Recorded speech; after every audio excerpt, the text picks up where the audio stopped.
So I'm kind of, in my mind, thinking that you guys are converting that into the redistribution. Okay, so reaccumulation is going to start with what? With the stopping action. It's going to be an intermediate buying climax. And then after that, we're going to have an automatic reaction, secondary test, and so on and so forth. But it's going to start with the buying climax. Why? Because the price was going up. We were in the buying mode here, specifically with weak hands. On the way down, we cannot have a buying climax because there is sellings going on. So and in some instances, I know that there is some references to labeling this as a buying climax rather than a selling climax. And the logic is that institutions are buying here. Okay, well, let's talk about this really quickly. Didn't want to go into this, but I think that's necessary. So why selling climax and not a buying climax? The pros for buying climax identification here in the redistribution. The suggestion here is that institutions are buying at this point. And therefore, this is a buying climax and not a selling climax. Okay, so think about just the semantics of this. Climactic action suggests that there is a stopping, a conclusion of some action. What action is that? It's the price going down. Why is it going down? Well, because there is a lot of selling. So it's a conclusion or a stopping action of selling. So therefore, it doesn't make sense to say a buying climax at this spot. Then also think about, a buying climax at this spot in the redistribution. Who is buying? Okay, well, some institutions are buying, but what hands are those institutions? They are weak hands. We know this because the price went up short-term and then it went down. So they were on the wrong side of the long-term trade. So therefore, weak hands. So whatever they are buying here is going to be temporary. And it's going to be only temporary to a long-term trend that is developing here. So therefore, we don't want to call the stopping actions buying climaxes. We want to call them selling climaxes. And they're going to be labeled the same way as a reaccumulation only mirror image. Selling climax, automatic rally, secondary test, phase B, phase C, phase D, everything is the same. So only phase A might have some kind of issues for us here. Okay, let's go to the next one. Okay, so multiple trading ranges here. Alexion, one of the examples that I like for the hypodermic action. So we've talked about the hypodermic distribution patterns where we said that there's going to be a collapse of duration of phases. Why? Well, because there is an urgency to sell. When there is an urgency to sell, phases are going to be collapsed. And this is what we see there. There are quite a few ways of how we could label this. We could label buying climax at the top right here, and then just say that we have automatic reaction, secondary test, sign of weakness in B, phase C, either here or here, and this whole thing is our distribution. So that's one way. Another way is just to recognize this as a potential change of character and as a first stop in action after the climactic run, and then recognize this as an upthrust of the distribution, and then a major sign of weakness and an LPS. either labeling is fine. I doubt that a lot of us will be able to catch this trade to the downside, but I want a lot of us to catch this trade to the upside. The money here is to the upside. It's not necessarily to the downside. You're kind of running into the problem of, well, what if this is a trading range? And if it collapses like this, you might be far away from the ideal point of entry. So sometimes it's not even worth it to think about the trade to the downside, but it's definitely very profitable to think about the trade to the upside. All right, accumulation, you can go through this yourself. The only comment that I have here is kind of like this apex formation with this sign of strength still committing above and holding on there into the support area. So it just works really beautifully. All of this, test number 1, test number 2, test number 3 works. In the apex formation, the second point of fear is not going to work. It's not going to as a point of fear just because there is a diminishing volume characteristics.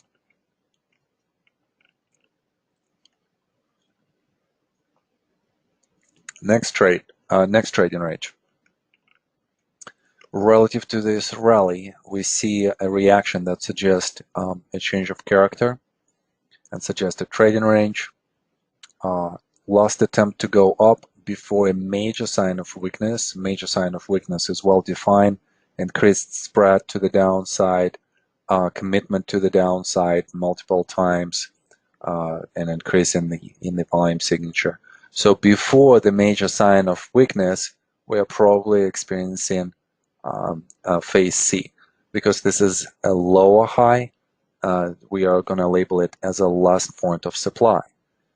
After that, after the major sign of weakness, a rally that has multiple attempts to go up, but it can't overcome the point of the resistance that was defined by the automatic reaction in phase A, and therefore suggest more weakness. And this is the point where we could open the position to the downside.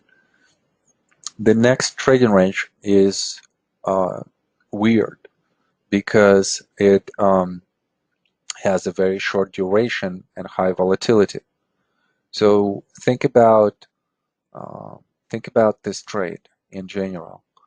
So we have a lot of speculation on the way up, then institutions are selling, then somebody is seeing short-term value as coming in and buying at this point. As they buy, they produce a really good rally that comes to the previous point of selling, and then it's being sold again. We see this from the increase in the volume signature here. There's a lot of selling behind that volume signature and the way how the price starts to create lower highs and lower lows. Increased volatility suggests distributional pattern as well. So then this is extremely volatile, very short duration, and we probably identify this bar as kind of both a selling climax and an automatic rally at the same time. Secondary test as a sign of weakness, as a lower low suggests more weakness, and we just need to wait for the rally to open the position. As the price goes into the upthrust, reversal acts as a perfect point of entry in this case, and you could be thinking that you could still be in phase B at this point. So your goal is just to create some kind of lower low below the previous low, just because of the weakness that we've seen, and it goes exactly to this point. At this point, you might actually reassess and just say, okay, well, maybe if the rally is weak, I'm going to continue holding on to this position. 3 times the rally tries to go up, fails, and you could add to the position somewhere here into the climactic action right here. That would be the trade. Questions here? Okay, so we've covered this. Can we have a situation where the secondary test as a sign of weakness in phase B is so extreme that it causes the formation of a newer and a lower trading range? Okay, well, interesting suggestion. I'm just trying to identify where this is. Yeah, yeah, I don't see it here.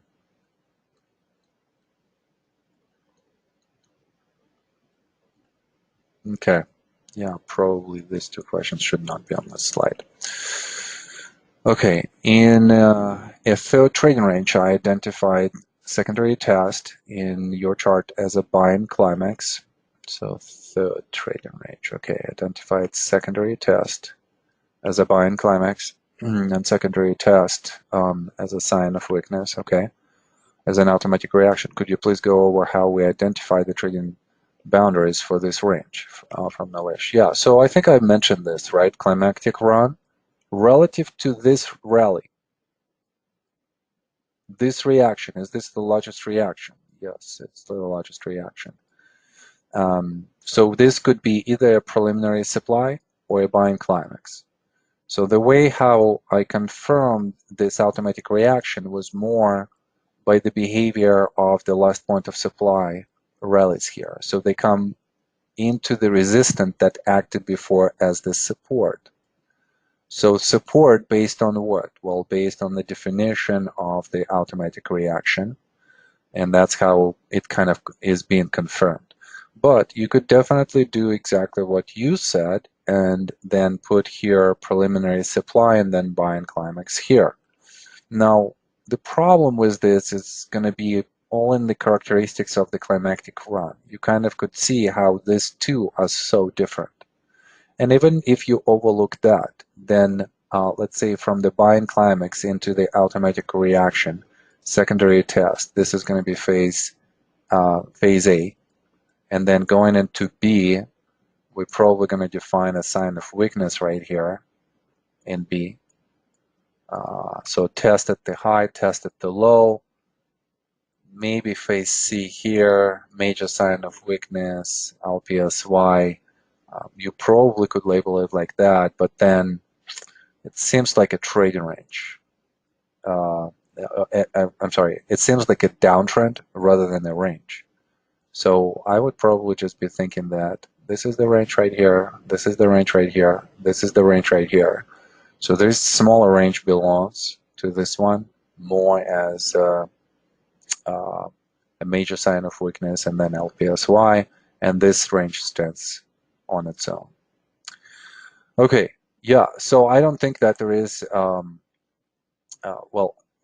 so downsloping range, yes, you could probably, try and do it like this, but I think it's all well defined. I mean, like in this case, there is no need for that. Look at how LPSY rally comes exactly to the point of the support, and that's exactly what we want to see. If anything, this is not down sloping range. This is more of the expanding formation, where we see that the support starts to expand to the downside, and then we see deterioration, on the other side. So probably would look at that like that. But again, the major trading point is going to be somewhere here, here, here. All of those are great points of entry. Also here, so all on the way down. All right. Okay, next one. Okay, so this was probably like the most challenging. I have it in reverse. Okay, doesn't matter. Yeah, let's just do it on the one without labeling here. So yeah, this by far was the most challenging chart, and it's a chart of Yahoo. There are multiple trading ranges right here, and the key here was to define the ranges themselves. So let's maybe have a volunteer. Let's have a discussion here because this is going to be a good learning point. So say yes and I'll unmute you. Okay, let's go. Nalesh, how you doing? I'm doing good. How are you? Good. Okay, so what are the trading ranges that we are looking at? Sure. So the first trading range, which I identified as a, it's like a preliminary supply, uh, where we have the highest volume signature on the Right graph. here. Yeah, that I identified as a preliminary supply. Okay. And then at the top there was the trading range, which was like kind of very condensed, and that was so that would have been my upthrust after distribution in that trading range. So it's very small. Okay, hold on a second. Hold on. I lost you. I lost you. Let's just address the question first. So what are the trading ranges that we'll look at? So give me the timestamp where the trading range starts and where it ends. Or maybe just approximately, like what the timestamp. So Like, timestamp, yeah, yeah, like for instance, I see that there is a trading range right here. Okay, so where is the next trading range? the next one would be the 2000. I think is that 00. Yeah, That's 2000. the Mm-hmm. yeah. So that's where I have the second trading range at the top. I'm sorry, what is that? The peak before that, the where you have highlighted, right? Okay, The I'm right here. I'm at the top. So how is this where the the trading range starts? no, the high before that. Okay, this one right here. Right, that would be my buying climax of that change for that range. And this That is would be an just after distribution. okay, got it. So what is the trading range? Is it this trading range right here? Right, right. I see. Got it. All right. So what is the next trading range? The next one is the next biggest reaction that we see to the upside, right? Okay, this one. No, the high before that. Yeah. Okay. Okay. Can you go to the lowest point in that? Okay. Yeah, Okay, got it. that would be This my trading range. one. Sorry, the timestamps. There is not much timestamps or dates that I can. Okay, that's fine. That's fine. So can the next trading range? The next trading range is uh, the one that we just marked, right? So the end of that trend, uh, that would be my selling climax, Mm-hmm. and then we have a very narrow trading range which starts from there. Yeah, there and there. That's right. Okay. All right, got it. Okay.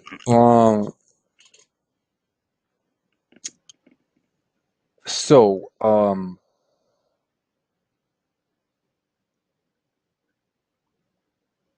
okay.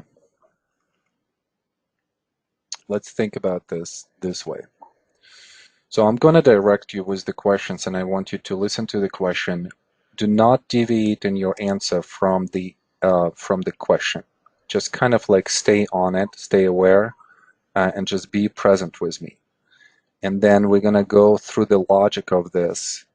And this is going to be, guys, an example of how we should be thinking about labeling, especially labeling of the historical charts that we go through. This is our first task on the historical chart, to be able to recognize specific elements of accumulation and distribution, to recognize what elements belong to which phase, and therefore to understand where is the final capitulation before the trend starts, or where is the emergence of the trend. So what I would suggest, Naresh, is to look into this area right here. Is this a distribution or is this a distribution or a reaccumulation? Distribution. Distribution. Why is this a distribution?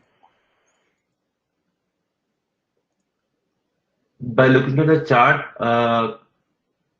because the price went down after. Yes. Uh, Think in the after most simplistic terms that you could possibly think of, right? The price was going up, then it had some kind of distribution, and then the price went down. On the way down, it had what? Another distribution, or is it a redistribution? redistribution. redistribution. The reason why it's a redistribution because the price was going down before, then it went to the consolidation, and then it went down. All right, so our attention is on this area of the distribution. Okay, so on the way up, how would you characterize this rally? What do you see on this rally? Is there a lot of speculation that's going on this rally? I mean, Right. think about the way how it went up, right? So we have 2 quarters here, and price went up from 40 to 120. What do you think what do you think institutions are gonna do when the price goes up so fast? Sell into the rally. They're gonna at least at the minimum take some profit. So I'm working with one of the institutional clients right now, and one of the requirements for the system is to be able to take the profits at the areas where the position is in the extreme overbought condition, because they know that there's going to be a reversion to the mean. If the price went up so fast, it has to revert to the mean at some point. So it's a very logical place for them to do a couple of things: to scale out of the position, to close the position, or to hedge the position. So therefore, we know that whatever selling is going to come is going to be of institutional type. Look at the selling that comes. This is a significant volume signature over anything that we've seen before on the downside. Okay, well now let's kind of like visualize this a little bit. So there is a speculation on the way up, which leads to what? To some kind of urgent selling by institutions.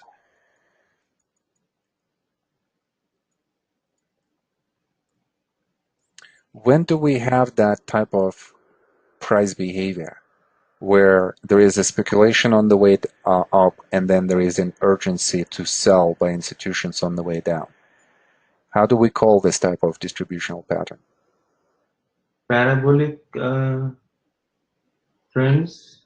I'm sorry?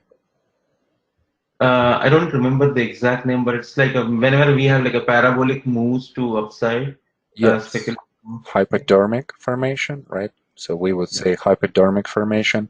And by the way, guys, I really would like you to study those. I mean, like I gave you all of the schematics, all of the characteristics are there. We also talk about TP formation, right? So TP family.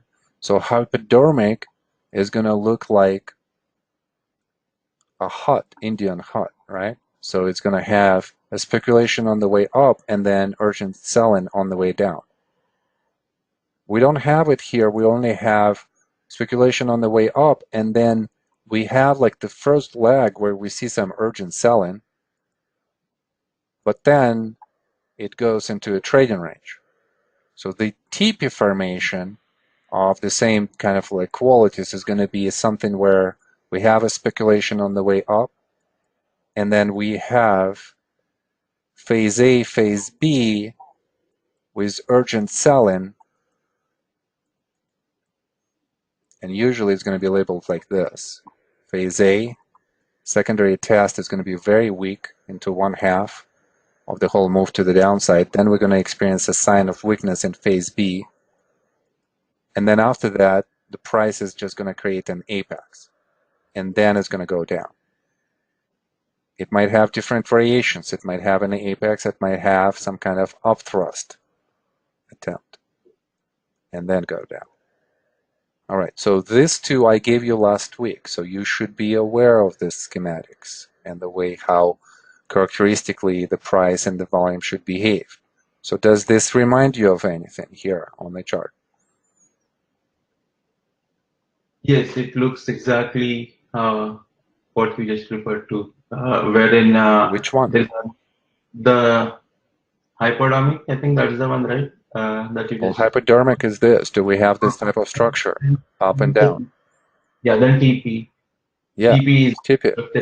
We have up, speculation on the way up, and then we have an urgent sell-in, but it doesn't really negate all of the profits. It doesn't go lower like the Alexian. Remember, Alexian went down much more significantly. So this one is more of a TP formation. Okay, Nilesh, I'm going to take over here. Thank you. Sure. Thank you. All right, guys. So study. You know, this is, you know, the patterns that we need to know by heart. So when we look into this formation, it should come visually to you, all of those elements, and then you just visually confirm those elements. You're thinking, okay, well, I see this speculation on the way up. This could happen in both of the scenarios. I see that speculation on the way up. Then I see that on the way down, there is a lot of urgent selling. We see this from the volume signature. This is the largest selling signature that we've experienced. Prior to that was actually on this bar. Some selling came there, but supply was absorbed really quickly and the price continued to the upside. As we look into this picture and we're thinking about this whole trading range, obviously it starts with the buying climax here. This is the stop in action.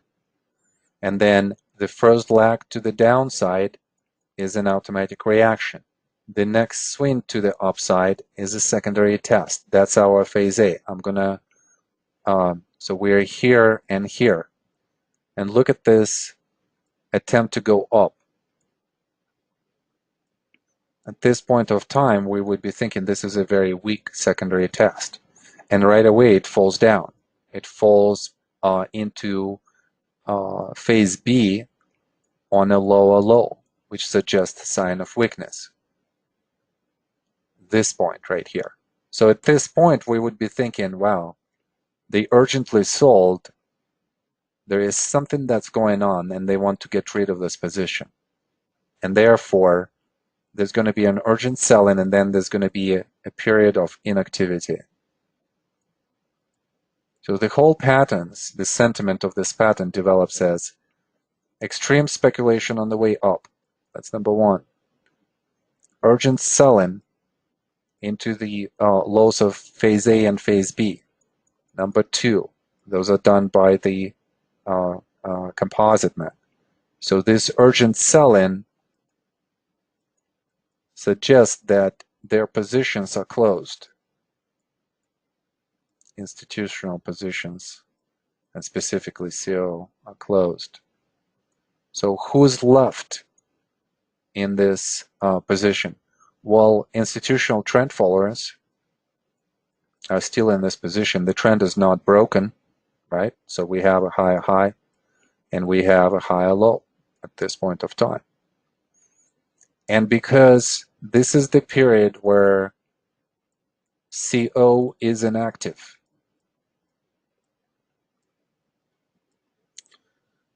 we're going to see the diminishing volume signature. And therefore, from this diminishing volume signature, we're concluding that both supply is diminishing and demand is diminishing. So what is happening here? Somewhere here on the short-term oversold, there are some buyers, weak hands buyers, and they bought into this position. So they're fully invested, fully in. The composite is fully out. And then trend followers are still in this position and they're doing nothing. ITFs are holding this position. So it's a period of time when everybody is inactive. The CO has sold, and there is no reason for the CO to come in and to establish the position either to the upside or to the downside. It's too late for the upside. There is no potential for the upside in their view and their evaluation. And then it's definitely not the time to open the position to the downside either. So they are standing on the side for this stock. The weak hands, having identified the value at the lows of phase B, they are into this position, and now they're just holding their position, and they're doing nothing as well. They're just waiting. And then institutional trend followers are in this position. They did not scale out, or maybe scaled out, but they did not exit this position, so they're also waiting. And this waiting period is going to be like this on the lower volume signature, where both supply and demand goes down. The weak hands are going to be excited if that picture, if that apex is resolving into a fake move to the upside. They're getting into this position. So that creates a second point of excitement. And we know that this is a characteristic of the upthrust. And we confirm that by one close and then almost immediate pushback into the trading range. So an upthrust. An upthrust and a second point of fear could happen only in phase C. So this seems to be our phase C. If this is phase C, we know by the TP schematic that a buying climax is going to be followed by the automatic reaction, secondary test, phase A, sign of weakness in B, and then phase C, and then it's on the break of that apex formation or TP formation here where ITFs are going to give up. They're going to capitulate. And with this capitulation, the volume signature is going to increase and the price is going to go down. So the result to the downside is going to increase, and that's going to create a sign of weakness, and then the price is going to come back into the area of the support that acted before as the resistance, and that's going to create the last point of supply. And that's the whole formation. I'd like you to think and to consider the story behind the price formation. What does it mean for institutions? How do they behave there? It's a very important knowledge that we have to have. Now, as we continue with our story here, right? So some volume increase on institutional trend following capitulation. And then CO has sold. ITFs gave up on this position. And then also the weak hands, which are public hands, got in here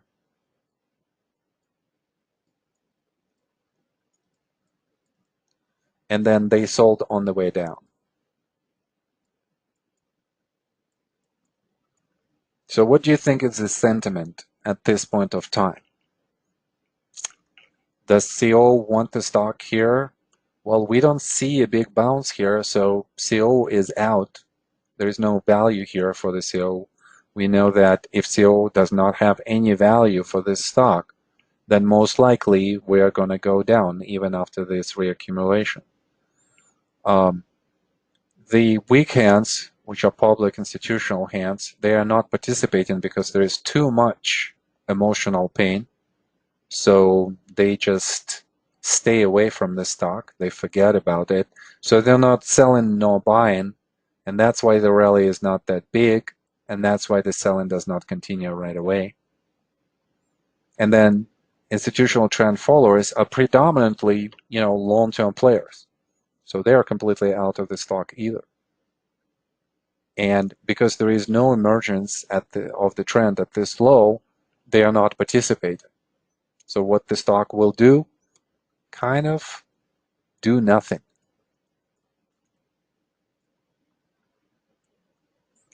And look how that nothing looks on the volume signature. Inactivity.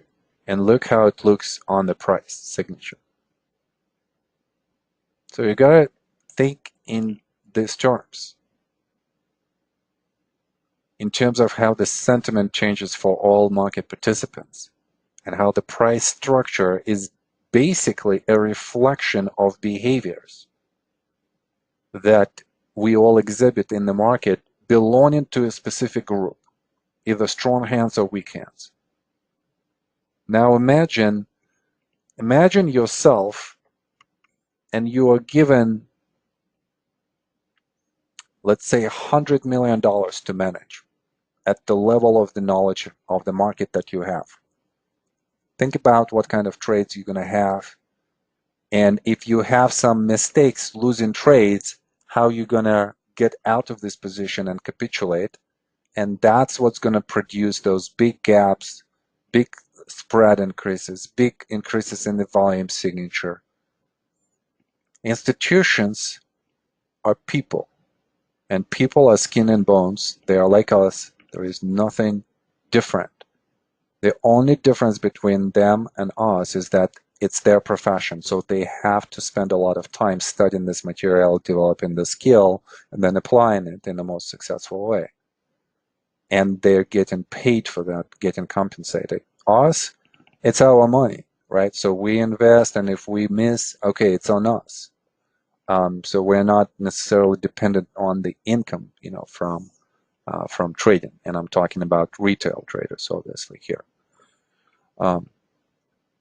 So all is being driven by the behaviors of different market participants, and this chart is just like such a case study of how it all happens. All right, well, let's go through the labeling here. So we've labeled the first trading range right here. The second one is easy once you put the slope, and you kind of right away see the emergence of the major sign of weakness, a really strong momentum rally back into the trading range on the increased demand signature. So this demand signature suggests that the duration of this redistribution is going to increase, and we're going to have another trading range. At the end of this trading range, there is a very, very good rally to the upside on increasing volume signature. So that's our second point of excitement. And therefore phase C for that small range. And off we go to the downside. Again, here, look at this bar. Second point of excitement, phase C. Second point of excitement, phase C. Second point of excitement, phase C. So even by that, you could just quickly define phases and the timing. Another thing that we could mention here is, and that this was Nilesh has started with, is this trading range. Someone could label it this way: buying climax, on the climactic run, on the extreme volume signature, automatic reaction, secondary test, phase A, phase B, and then the upthrust into phase C. And then the first big reaction, sign of weakness, and LPSY comes exactly to the point of resistance which acted before as the support. That's a possible interpretation of this area right here. But once you are in this range, you gotta do it the way how we did it, because it's a TP formation. So it's gonna have a very specific labeling, which I want you to remember. All right, great.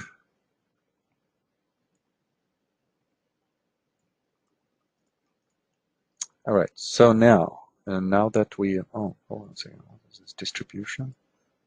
Oh, I'm sorry, I have to correct this. Yeah, this is not the distributional label, and this is Apple. So we're going to look into the history of Apple, and I'm giving you all of this slides. So just as usual, they're going to be uploaded below all of the slides, homework slides.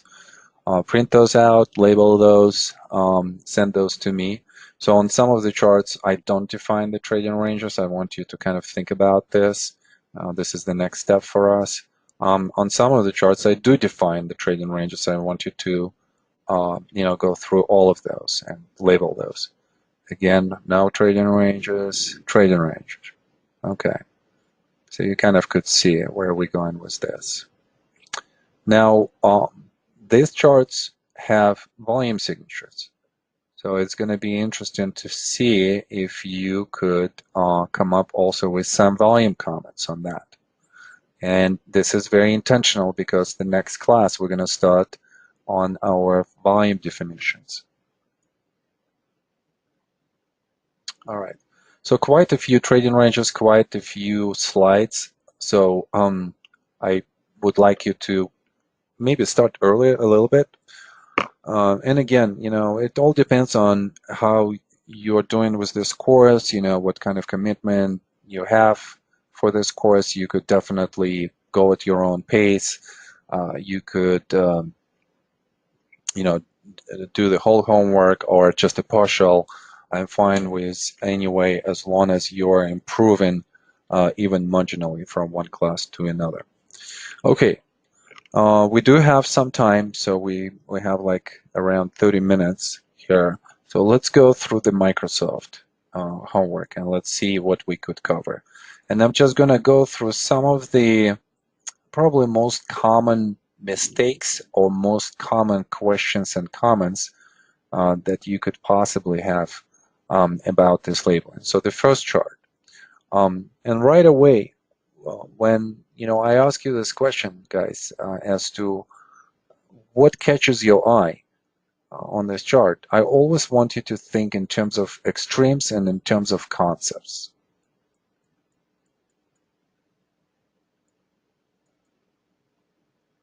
So let's think in these terms.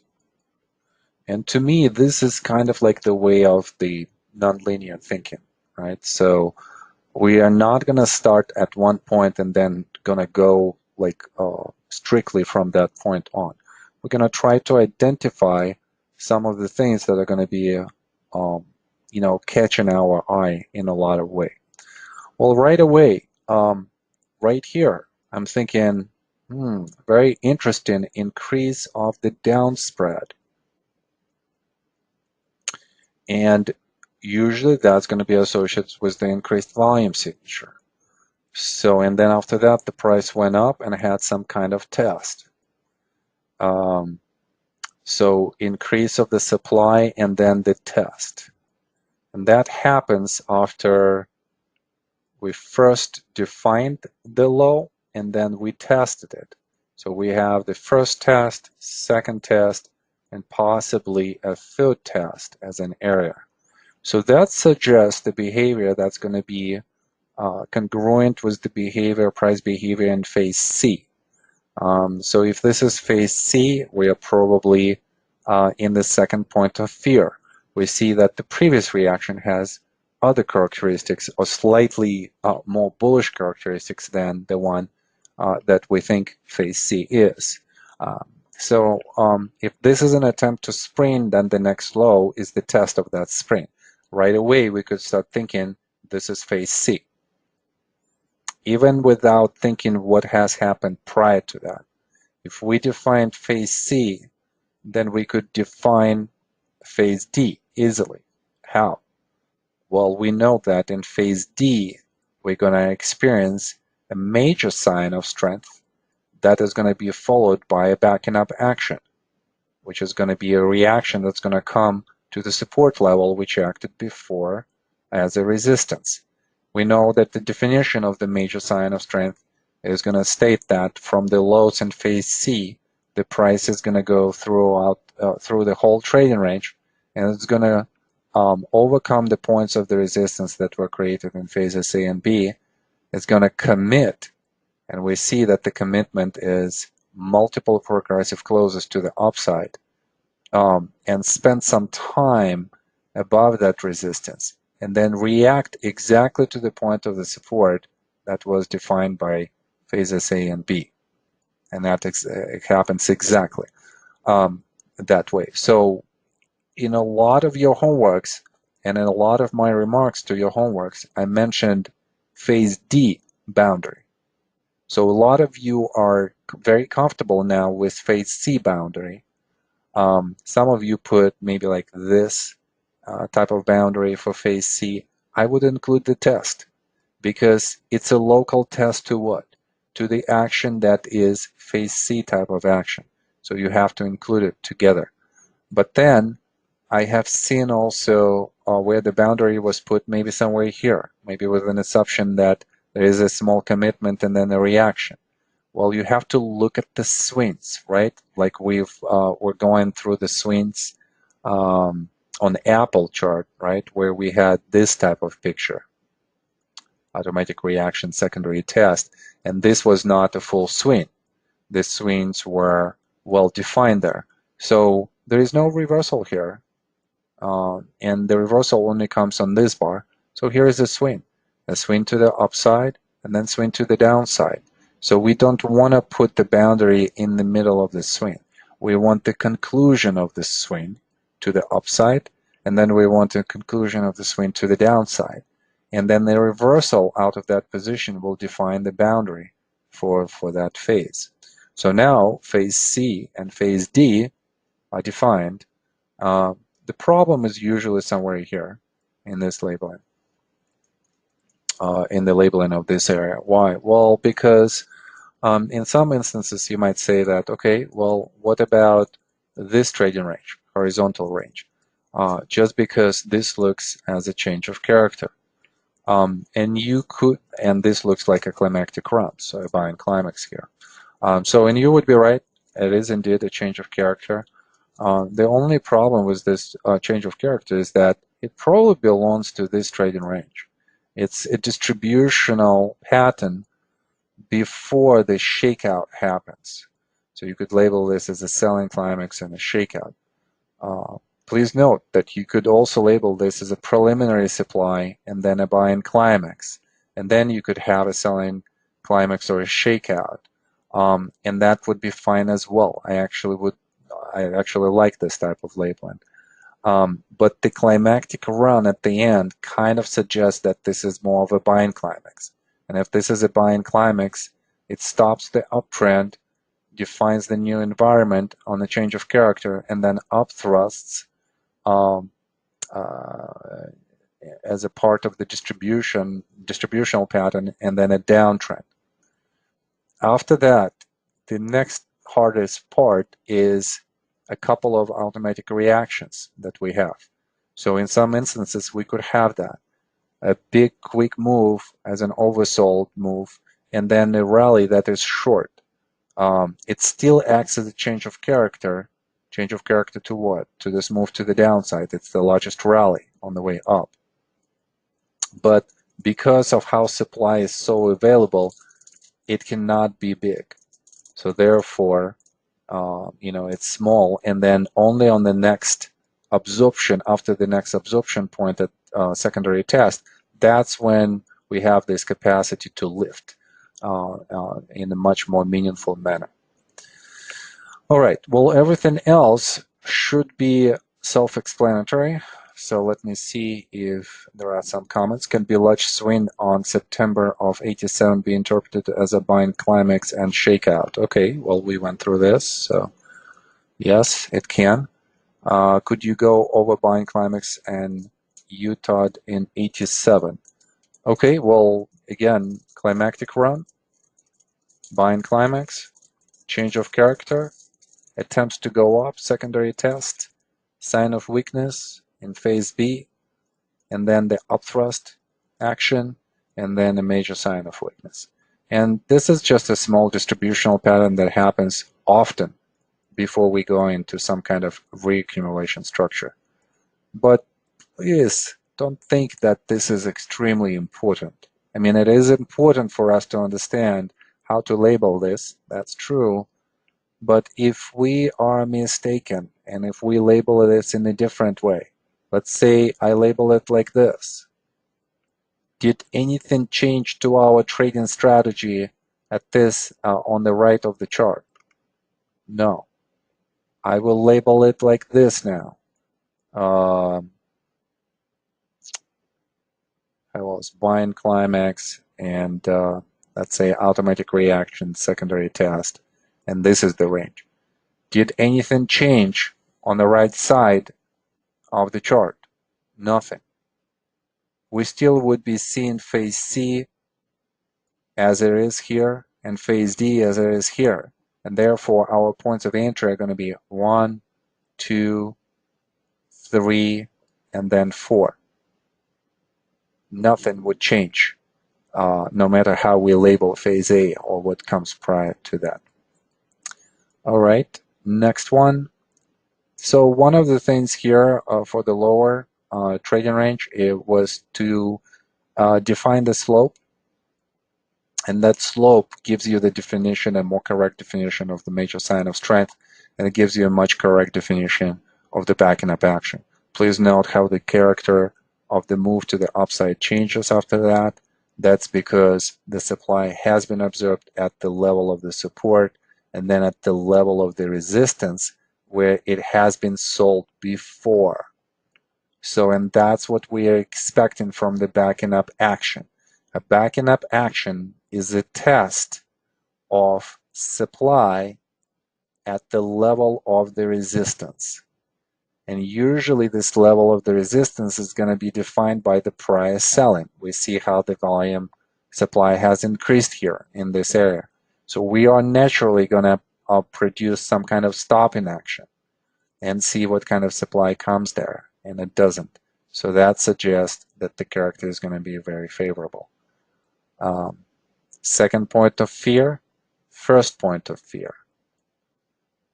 First point of excitement, second point of excitement. Phase C could be defined in both biases pretty easily. And everything else I think was okay here. All right, let's go to the next one. Okay, so one of the things that I kind of was looking for, and now I see that even I'm not doing this, is putting the boundary of phase C somewhere here. And the reason why is because this is a test. So definitely something that I would correct here on my slide. And then a lot of you also, not a lot of you, but some of you define this as a sign of strength and then phase D as just this. So again, we need a reversal, right? So we need a continuation of this swing to the upside until it actually reverses. And then we would say the major sign of strength has happened and the backing up action has happened. In this case, it's 1, 2, 3 ABC formation, so the boundary is going to be here. Okay, so what else? Look into this, move to the upside, stop in action, a trading range, and then again a small distributional range within buying climax and upthrust. That should remind you of the chart before, right? And then that defines the causality for the change of character reaction. And then after that, it's all the same, kind of the same structure. So again, could we have this as a trading range? Probably not.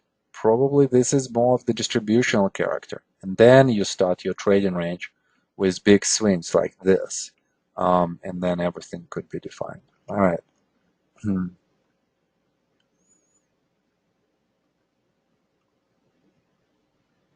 Okay, Philip, let me unmute you. Are you there? Hello. Yeah, sorry. Yeah, so what's the question about the upthrust? Yeah, it was regarding the chart number 2.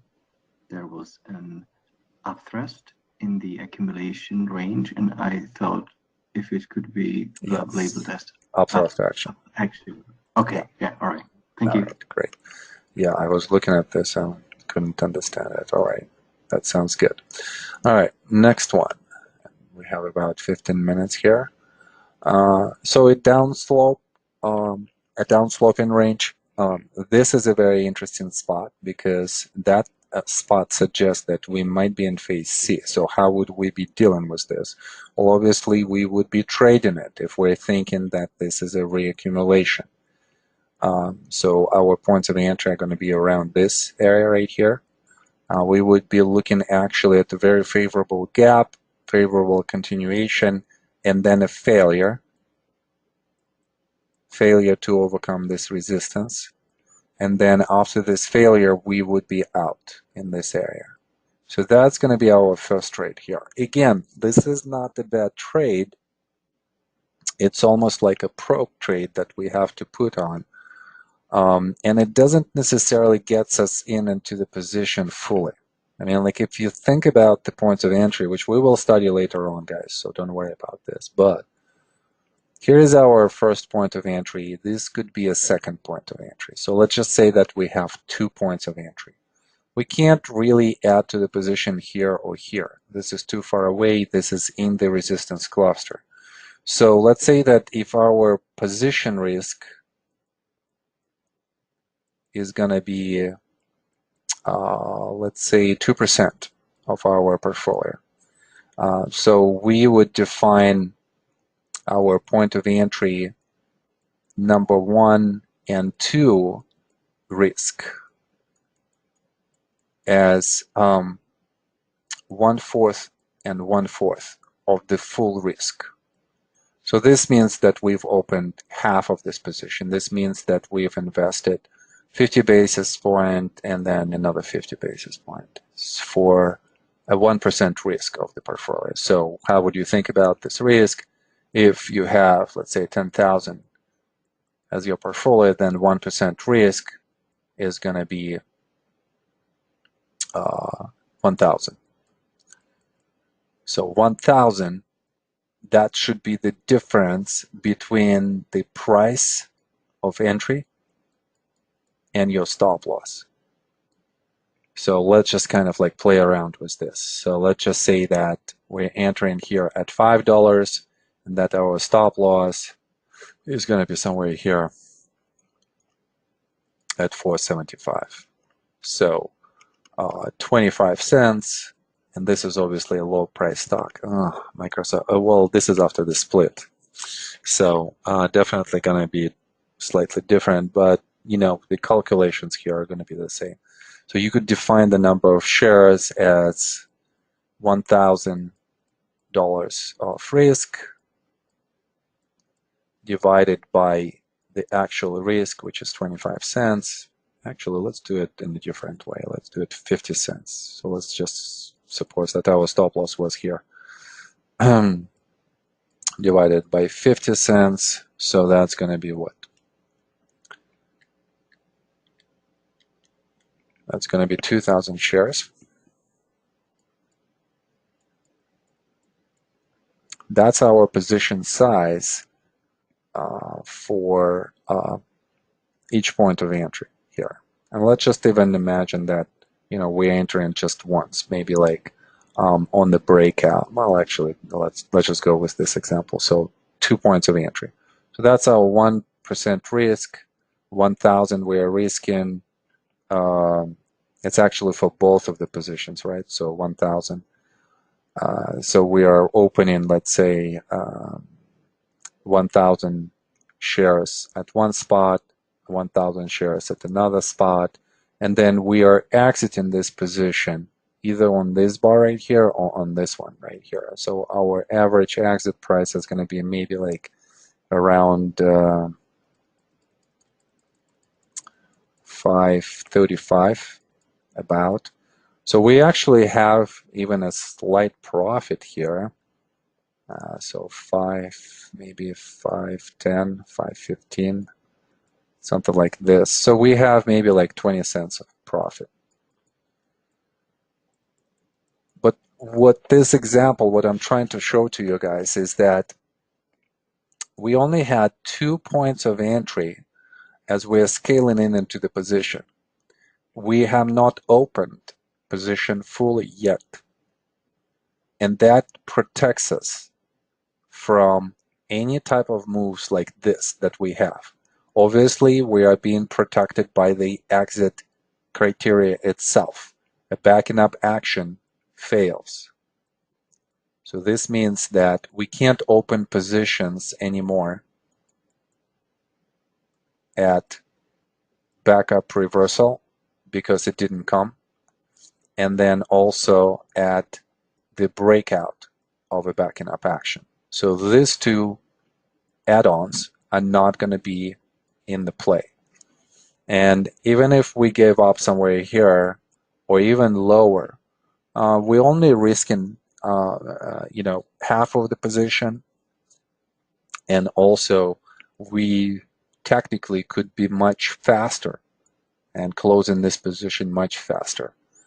How would it work in the example where we actually would produce some profit?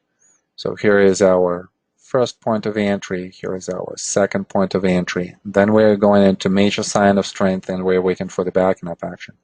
The backing up action happens, the test, and then we are entering the position somewhere here. The next point of entry is going to be somewhere here. So this shows us the breakout out of the apex formation on the backing up action. All of the positions are going to be profitable, and look at how gradually we're coming into this position and establishing all of the four trenches. That limits our risk, that allows us to only risk half of the position. On average, our average price is going to be somewhere in the middle of the range, and then we're still going to have the same size that we wanted. So these are very simplistic tactical mechanics, and we'll study this a little bit more, of the spots like this. One is going to be a failure, and we have to be ready, to recognize that this failure will come, and we will have those type of trades. And one is going to be success. And when we have a success, that's when we want to be pigs, right? So we want to create a sizable position, especially if we're long-term investors. All right, next. So this was interesting because of phase C. You could, and I've seen some of you do this, increase this phase C into this testing action. And I think that's appropriate. That's totally fine. It comes at the same level as testing of the support in phase B. So that makes a lot of sense. It's also a test of the spring itself. So that makes sense too. Major sign of strength overcomes the resistance, which I put here as an upsloping resistance in the support, and then comes back into the area of the support, which acted before as the resistance. There were some interpretations where people would put buying climax here. Well, then think about this reaction. What is that? It seems like there was a climactic run, which is well defined by the volume signature and the price signature. It seems like there was a very meaningful change of character that suggested the trading range. So it's probably we are at the beginning of the trading range, and this whole rally, which doesn't have, it has a climactic run, but not as good as the prior one. So this rally right here probably suggests that we are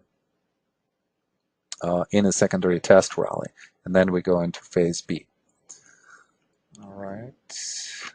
What else here? 5 minutes. All right. So this one had the same type of trading dynamic as the couple of slides before this.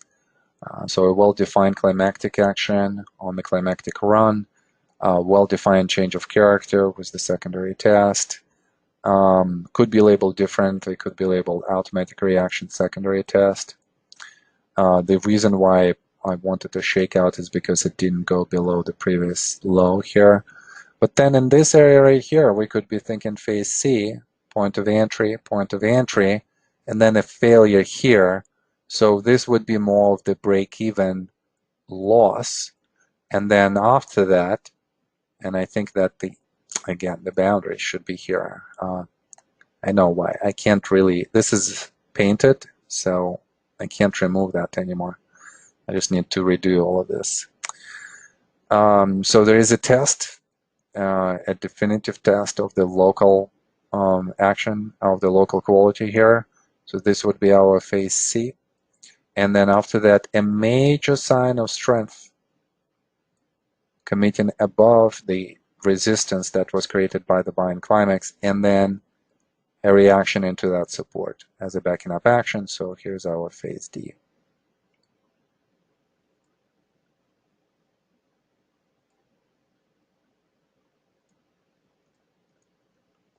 All right, this distributional top produced, some kind of issues for us as a group. We definitely want to define the slope upthrust in phase C. Second point of excitement. First point of excitement on the climactic run. Secondary test is an upthrust. Everything else in between is phase B.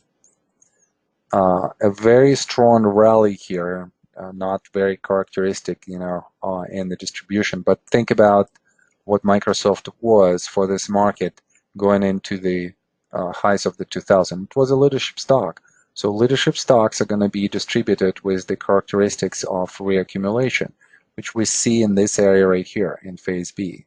And that's why this rally is just so strong. Plus, think about what the market is doing at this point of time. The market is extremely strong. The market has a huge breadth going up. So a lot of the stocks, at least short term, are being pushed up. Some of them stay behind and don't participate in the first quarter of the run of the market. Microsoft is one of them. All right. What else? Okay, so this is a very long-term chart here. This comes after this distributional top that we've just seen. Look how the distribution has happened into the lows of 2000. And then Microsoft actually exhibiting some strength into 2002, 2003 low, creating a slightly higher low relative to the low in 2000. So that's just some point of selection. But there is a lot of volatility in this trading range.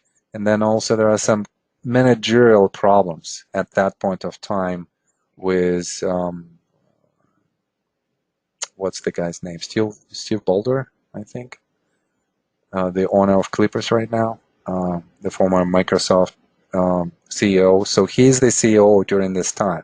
So look how uninterested, institutions in the products here. Ballmer. Okay, so thank you. Yeah. So nothing is really happening here. Only in the last phases of the market rally in 2006-07, there is some kind of activity. And then what defines this long-term pattern is this second point of fear here. So this leads us to the conclusion that this is phase C. A lot of you had phase C as if this was a distribution. But then if this is a distribution, then why are we not traveling down? Why are we not in the downtrend? Instead, we're actually going up. So that was an incorrect labeling. So second point of fear, after the first point of fear, defined phase C. And from there, we have a minor sign of strength, bunch of LPSs, by the way, lots of trade here that we've done with our students. And then a major sign of strength defined by the highs, the long-term highs, of reaccumulation, still shows a lot of strength, suggesting a continuation in a very favorable way. And that's exactly what's happening. A very interesting pattern where the volume signature is going down and the price is going up. I want you to think about this for a week. And then when we meet next time, we might have a chance to discuss this. If not next time, then in 2 weeks we will discuss this. But I want you to ask yourself a question. Why would the price go up so significantly without any of the signs of the demand being present and increasing.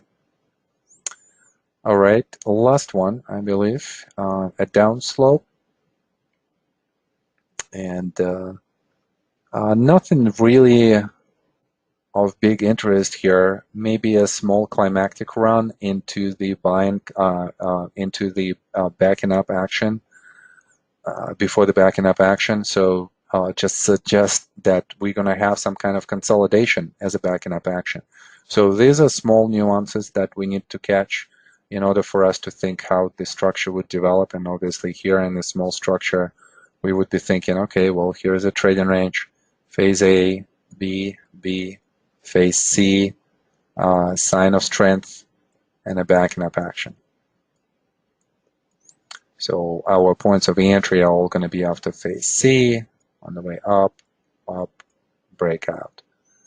And then here, we're going to be entering on these two bars.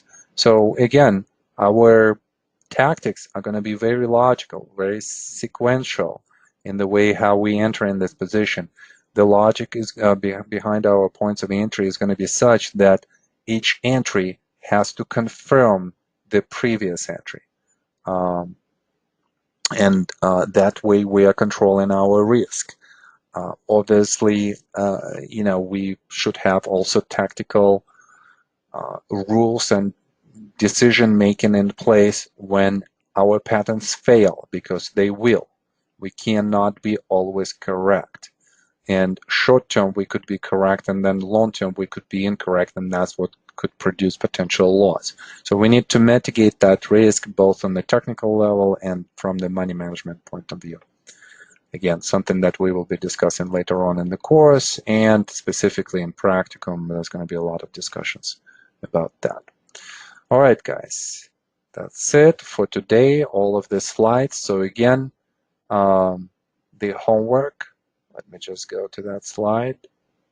The homework is our Apple labeling. And then next time, we're going to start our discussion of volume and price analysis. It's exciting because this is probably one of my favorite topics, not just in the method, but in trading itself and the analysis. So I'm looking forward to that. All right, guys, that's it for today. I'll see you in a week, and I'm looking forward to receiving all of your homeworks. Thank you, guys. Bye-bye.